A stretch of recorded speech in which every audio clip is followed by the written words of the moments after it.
Thank you, Mr. Ronan. Now I will move to my next speaker, Madam Daniela Donga. She is in charge of the Skills of Justice, Geneva. Ma'am, you have the floor. Thank you very much for inviting me to this panel. It's an honor for me to be with you. Given the number of speakers, I will try not to keep it too long, although those who know me know that... You have the 5 minutes. Everybody has the 5 minutes. Once I start to talk about this case, it's difficult to stop. Now I will keep it short to respect also the other key speakers.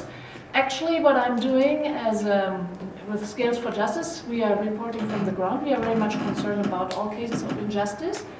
And I will speak to you about the case of Palestine. It's an area that I have visited several times, which is also, as Ronald just said, under foreign occupation since 1967. It is under foreign occupation. And actually, as you see here, last week, but it's not her first arrest. So it's a clear crackdown of those responsible for the popular resistance, for the human rights defenders. And you see on the right side, I've met her last year after she was shot in the leg during a demonstration, and she showed me a picture that has been sent to her by the IDF, by the Israeli occupation forces. Half an hour with camera video equipment worth $15,000 destroyed, and their center, which is the meeting place for international observers, declared a military zone, which has been extended 1 week ago.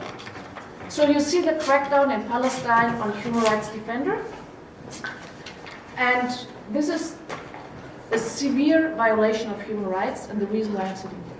Thank you.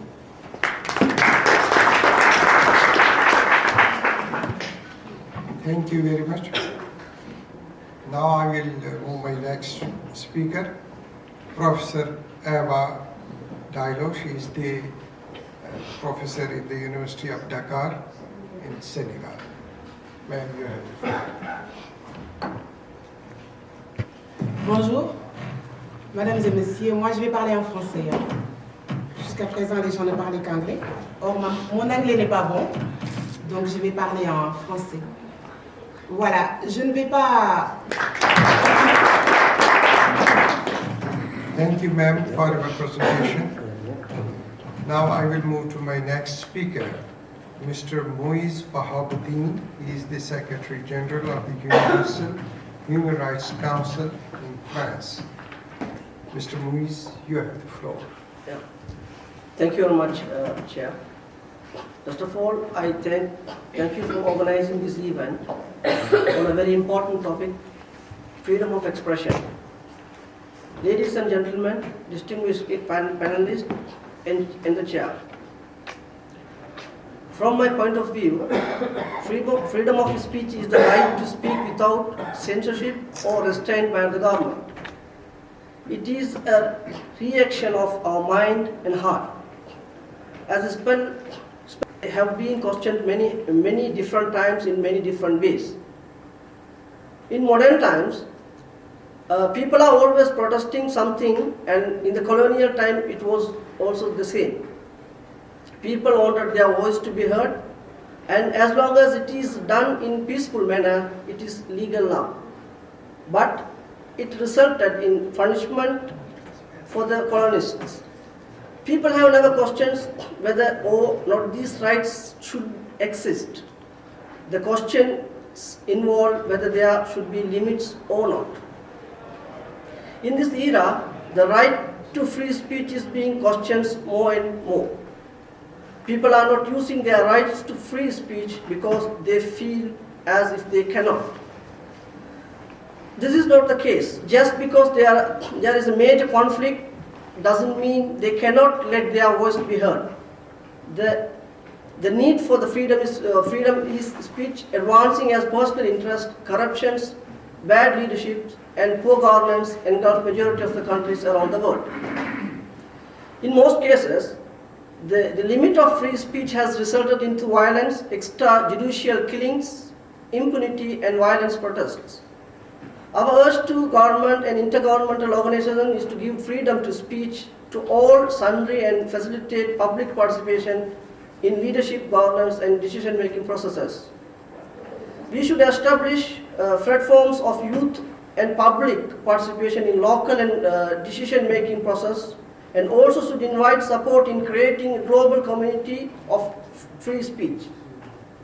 We are very much disturbed news reports about Indian occupied Kashmir.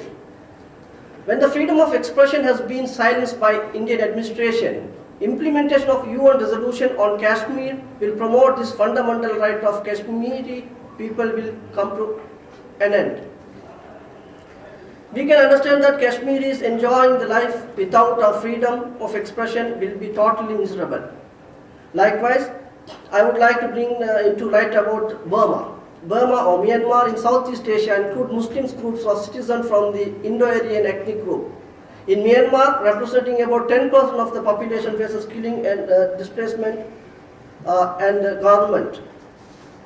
So, as I wish to ultimate freedom, I thank for your personal and collective contribution in this humanly endeavor. Once again, I would like to express my sincere thanks in organizing this important event. Thank you, and may Almighty God bless you all. Thank you, bye.